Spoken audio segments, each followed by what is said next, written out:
Guys, मेरा नाम है असलान खान और आप देख रहे हैं इंडियन रिएक्शन। तो गाइस, आज की वीडियो बहुत ही मजेदार होने वाली है क्योंकि आज मैं ऐड करने वाला हूं how are Indians treated abroad. तो चल के देखते हैं ये दूसरी कंट्री में इंडियंस को कैसे बर्ताव करते हैं। लेकिन अगर आप लोग उससे पहले नए हो तो चैनल को प्लीज सब्सक्राइब कीजिएगा एंड बेल आइकन को तो जरूर प्रेस कर दीजिएगा ताकि आने वाली नई वीडियो का नोटिफिकेशन आपको सबसे पहले मिले। तो चल के देखते हैं ये वीडियो, फिर करेंगे उस पर बातें। तो लेट्स प्ले। हेलो फ्रेंड्स, गौरव और गौरव आपको पता है फॉर्च्यून 500 कंपनीज जिसमें मल्टीनेशनल कंपनीज जैसे कि Apple, Amazon, Johnson and Johnson शामिल है, उस लिस्ट के 30% कंपनीज के सीईओज इंडियन हैं। और सिर्फ सीईओज हायर मैनेजमेंट में नहीं बल्कि इंटरनेशनल लेवल पे हम मेडिकल फील्ड में भी धूम मचा रहे हैं, क्योंकि ऑस्ट्रेलिया में हर 5 में से 1 और कनाडा में हर 10 में से 1 डॉक्टर इंडियन ही। इनफैक्ट डेनमार्क में तो इंडियंस को बिना किसी सिटीजनशिप के वोट करने का भी अधिकार है। नाइस यार। डेनमार्क का यूं इंडियंस को स्पेशल ट्रीटमेंट देने के पीछे की वजह क्या है? पता नहीं यार। अगर इंडियंस ग्लोबली इतने ही रिस्पेक्टेड हैं, तो क्यों सिर्फ 5 साल के अंदर सऊदी अरेबिया जैसे देश में 1920 इंडियंस का मर्डर हुआ है? क्यों अमेरिका में हर दूसरा इंडियन रेसिज्म का शिकार होता है? और क्यों ऑस्ट्रेलिया में 102 इंडियंस बेमौत मारे गए? आखिर क्यों करते हैं कुछ फॉरेनर्स हमसे इतनी नफरत? आइए जानते हैं in today's video titled how Indians are treated in different countries. पता तो चले यार। जैसे कि हमें पता है कि फॉरेन कंट्रीज में ज्यादा पैसों के साथ साथ standard of living, education facilities और जॉब अपॉर्चुनिटीज जैसी सभी चीजें काफी अच्छे होते हैं as compare to India because of over population. So जाहिर सी बात है इंडियंस फॉरेन जाना ज्यादा प्रेफर करेंगे अपनी क्वालिटी ऑफ लिविंग को बढ़ाने के लिए। और शायद इसी प्रेफरेंस की वजह से जहां 2001 में कनाडा में सिर्फ 7 लाख ही इंडियंस रहते थे, वो आंकड़ा 2020 तक 1 मिलियन से भी ज्यादा। इतना ही नहीं, यूनाइटेड स्टेट्स में आज की तारीख में 4.2 मिलियन इंडियंस रह रहे हैं, तो वहीं सऊदी अरेबिया में हमारी बस्ती 28 से 30 लाख की है, जो कि वहां के टोटल पॉपुलेशन का 10 से 13% बनता है। मगर इन देशों में रहने वाले हमारे भाई बहनों को क्या वहां के लोग एक्सेप्ट करते होंगे? ऐसे कई सारे देश है दुनिया में जो इंडियंस को खुली बाहों से अपना रहे हैं। For example Denmark. इस देश ने ना इंडियंस को इतना ज्यादा अपना लिया है कि यहाँ बिना सिटीजनशिप के भी इंडियंस वोट दे सकते हैं। इसकी वजह उनके मुताबिक ये है कि अगर आप वहाँ रहते हो तो आपको वहाँ की गवर्नमेंट कौन और कैसी होगी इस बात का फैसला लेने का उतना ही हक है जितना वहाँ के सिटीजन्स का है। और जैसे कि हमें पता है कि डेनमार्क दुनिया का 2nd हैप्पीएस्ट कंट्री है, ऑब्वियसली ऐसे ही रूल्स की वजह से तो वो अपनी पोजीशन को मेंटेन करके रखें। इसके लिए वहाँ के सभी लोगों का एक समान खुश रहना जरूरी है। एनीवे भाई लोग, अब मैं आपको बताता हूँ कि डेनमार्क के अलावा जर्मनी भी एक है जो इंडियंस को खुली बाहों से अपना। इफ वहाँ आपको जॉब मिलने में दिक्कत आ रही है और डेली लाइफ एक्सपेंसेस निकालने के लिए आपके पास पैसों की कमी पड़ रही है, तो वरी नॉट, वहाँ की गवर्नमेंट आपको अपना पूरा सपोर्ट देगी। जब तक आपको जॉब नहीं मिल जाती तब तक आप गवर्नमेंट सपोर्ट नाम की एक स्कीम को क्लेम कर सकते हो, यानी कि आपके डेली लाइफ के एक्सपेंसेस के लिए आपको सरकार पैसा देगी। और तो और वो लोग आपको जॉब ढूंढ के देने में भी मदद करते हैं। नाइस। एक मिनट, जर्मन्स इंडियंस की इतनी मदद क्यों कर रहे हैं? वो इसीलिए क्योंकि पास्ट में देखा जाए तो आफ्टर वर्ल्ड वॉर 2 इंडिया दुनिया का पहला ऐसा देश था जिसने फेडरल रिपब्लिक ऑफ जर्मनी के साथ डिप्लोमेटिक रिलेशनशिप्स बनाए थे। और आज भी इंडिया और जर्मनी के ट्रेडिंग रिलेशंस काफी अच्छे हैं, क्योंकि हाल ही में 2020 में हमने जर्मनी के साथ $12.26 बिलियन का ट्रेड एक्सपोर्ट किया था। अब जो कि उन्हें इन अच्छे ट्रेडिंग रिलेशंस को मेंटेन रखना है, तो जर्मनी वहां रहने वाले इंडियंस को अच्छे से ट्रीट करती है। मगर इंडियंस को सिंगापुर और न्यूजीलैंड जैसे देशों में तो स्टेट सपोर्ट की भी जरूरत नहीं पड़ती, क्योंकि वहां वाइडली जॉब अपॉर्चुनिटीज ओपन है माइग्रेंट्स के लिए, जहां किसी को भी ना कोई रेसिज्म फेस करना पड़ता है और ना ही कोई टॉर्चर, क्योंकि वहाँ के लोग एक पर्सन को उसकी स्किन या नेशनैलिटी से नहीं बल्कि उसके स्किल से पहचानते हैं, एक्सेप्ट करते हैं। किंतु वो कहते हैं ना कि जरूरी नहीं आपको हर जगह एक्सेप्ट किया जाए और प्यार दिया जाए। अब कनाडा, वहाँ एक कैनेडियन वुमेन ने एक इंडियन आदमी को पार्किंग डिस्प्यूट के दौरान रेशियली अब्यूज किया था। उसने चिल्लाते हुए कहा था, go back to your country Paki. इतना ही नहीं, सीटीवी न्यूज के हिसाब से कैनेडियंस राहुल कुमार नाम के एक शख्स को लगातार 7 सालों से लूजर और शिट कलर्ड स्किन जैसे नामों से पुकारते आए। पर इंडियंस को इस रेसिज्म का टॉर्चर सिर्फ कनाडा में ही नहीं बल्कि अमेरिका में भी उतना ही फेस करना। अच्छा। वहाँ आए दिन रेसिज्म की कहानियां सुनने को मिलती है जिससे अब कोई अनजान नहीं है। और ताजुब की बात क्या है पता है, वहां की पुलिस भी उतनी ही रेसिस्ट हो सकती है। यस, इंडिया टुडे के एक आर्टिकल के अनुसार जब एक इंडियन ने उसके ऊपर हो रहे रेसिज्म की कंप्लेन के लिए कॉल किया था, तब पुलिस ने क्या कहा पता है, कि वो बाद में अपनी हेल्प भेजेंगे, ऐसे बोल के मतलब टाल पुलिस भी दिया, उधर ही और सपोर्ट फिर कर रहे में हैं। भेजा भी नहीं। उस आर्टिकल में ये भी लिखा था कि वहाँ हर दूसरे इंडियंस रेसिज्म का शिकार बनते हैं, और जो रेसिज्म नहीं फेस कर रहा होता है वो मेंटल टॉर्चर से गुजर रहा होता है।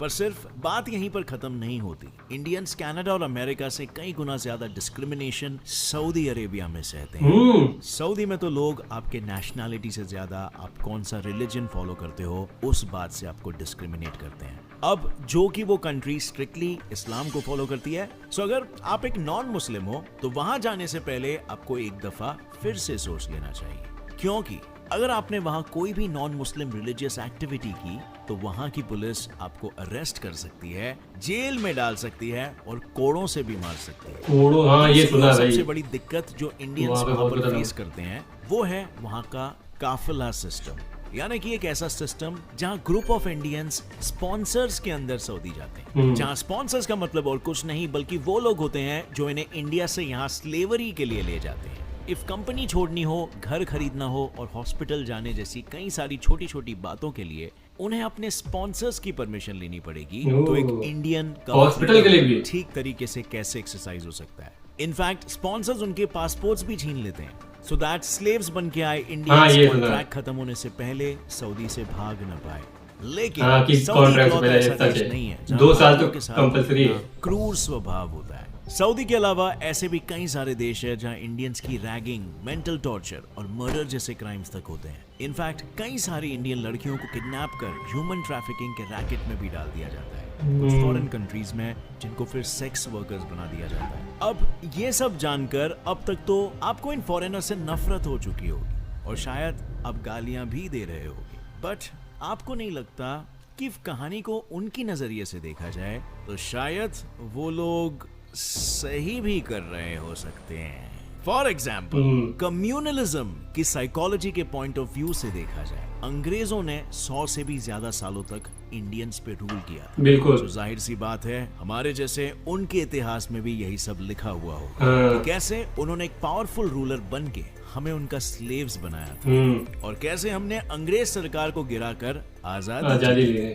और बस इन्हीं सारी बातों की वजह से आज की तारीख में भी क्लीनिंग, सब्जी काटना, ऑफिस क्लर्क्स और टैक्सी ड्राइवर जैसे छोटे छोटे कामों में इंडियंस को रखा जाता है, क्योंकि उनकी वो मेंटालिटी बन चुकी है कि हम इंडियंस बने ही उनके स्लेवरी के लिए हैं। और सेकेंडली उनकी साइकोलॉजी उन्हें ये भी कहती है कि अगर उन्होंने इंडियंस को अच्छी जॉब अपॉर्चुनिटीज देना चालू कर दिया तो हम इंडियंस उन्हीं से उनका पावर और पोजीशन छीन लेंगे। और शायद यही मानसिकता आज भी वहीं पर चल रही है, क्योंकि देखा जाए तो अमेरिका के most of the successful CEOs Indians ही हैं। बिल्कुल। अब गूगल की बात कर लो, 2015 में सुंदर पिचाई ने American computer scientist Larry page को रिप्लेस कर गूगल के सीईओ का पद ले लिया। वैसे ही स्टीव बॉमर को रिप्लेस कर सत्या नदेला माइक्रोसॉफ्ट के सीईओ बन गए। रिसेंटली जैक डॉर्से को पराग अग्रवाल ने ट्विटर। इन बिजनेस फील्ड्स के अलावा हम इंडियंस ने अपना नाम नासा में भी बना रखा है। बिल्कुल। Like exploration technology at NASA centre for nano technology के चीफ साइंटिस्ट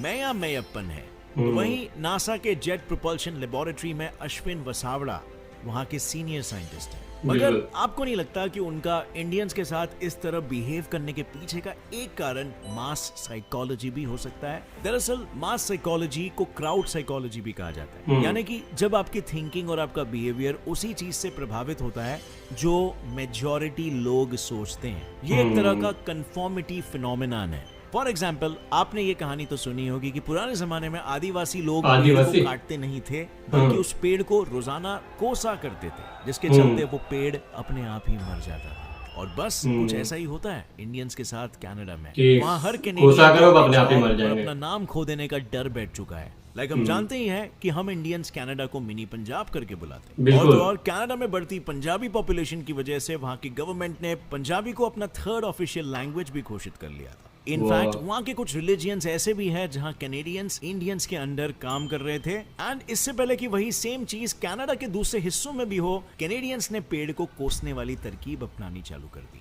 यही वजह है कि वो अक्सर इंडियंस को पाकी और वापस अपने देश लौटो कहकर टॉर्चर किया करते हैं। और शायद उसी टेक्निक के चलते 2020 में कनाडा में इंडियन माइग्रेंट्स कम पाए गए थे एज कंपेयर टू 2019।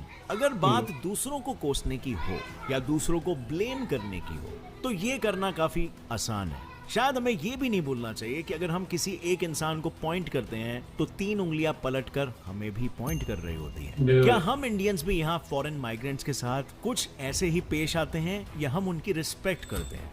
हमें ऐसा लगता है कि हम सारे फॉरेनर्स के लिए बहुत ही वेलकमिंग हैं और यही चीज हमें टीवीज और मीडियाज में बताया भी जाता है। And don't get me wrong over here, हम तहे दिल से ये चाहते हैं कि हम फॉरेनर्स के लिए वेलकमिंग रहे और हमारा कल्चर भी हमें यही सिखाता है, लेकिन क्या ये एक्चुअली में प्रैक्टिस होता है? इंडिया टुडे के रिपोर्ट्स के अनुसार फॉरेनर्स यहाँ पर 24/7 इनसिक्योर और डरा हुआ महसूस करते हैं और उनका डरना जायज भी है क्योंकि इंडिया में हर साल करीबन 80,000 जितने फॉरेनर्स को चीट कर उनके पैसे लूट लिए जाते हैं। इतना ही नहीं, यहाँ पर फॉरेनर्स के मर्डर्स भी उतने ही ज्यादा होते हैं। सिर्फ एक अकेले गोवा की बात करें तो 2017 में सिर्फ 12 महीनों में 245 फॉरेनर्स का मर्डर हो गया था। तो वहीं पर दिल्ली में फॉरेनर्स के साथ हुए अत्याचारों के 409 केसेस दर्ज है।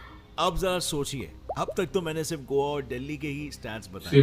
इमेजिन करो अगर पूरे इंडिया के लेवल की बात करें तो क्या स्टैट्स होंगे। लेकिन भाई लोग, बात तो ये है कि भारतीय संस्कृति तो हमें ये कदापि नहीं सिखाती, क्योंकि जहां तक मैंने सुना था हमारे यहाँ मेहमानों को भगवान का स्वरूप माना जाता है। बट सिर्फ कुछ टेढ़े मेढ़े लोगों के कारण पूरे देश को भुगतना पड़ता है ये चीज। लेकिन सवाल तो ये आता है कि वो टेढ़े मेढ़े लोग आखिर है कौन, क्योंकि हम सब तो अपने आप को भागा नहीं है यार। फॉरेनर्स की बात तो छोड़ लो, कई सारे इंडियंस तो अपनी ही कहावत को फॉलो नहीं करते।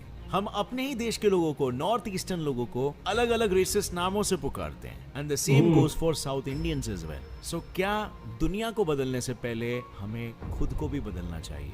क्योंकि जिस साइकोलॉजी को हम दूसरों में ब्लेम कर रहे हैं, कहीं वही सेम साइकोलॉजी हमारे देश में भी तो नहीं पनप रही।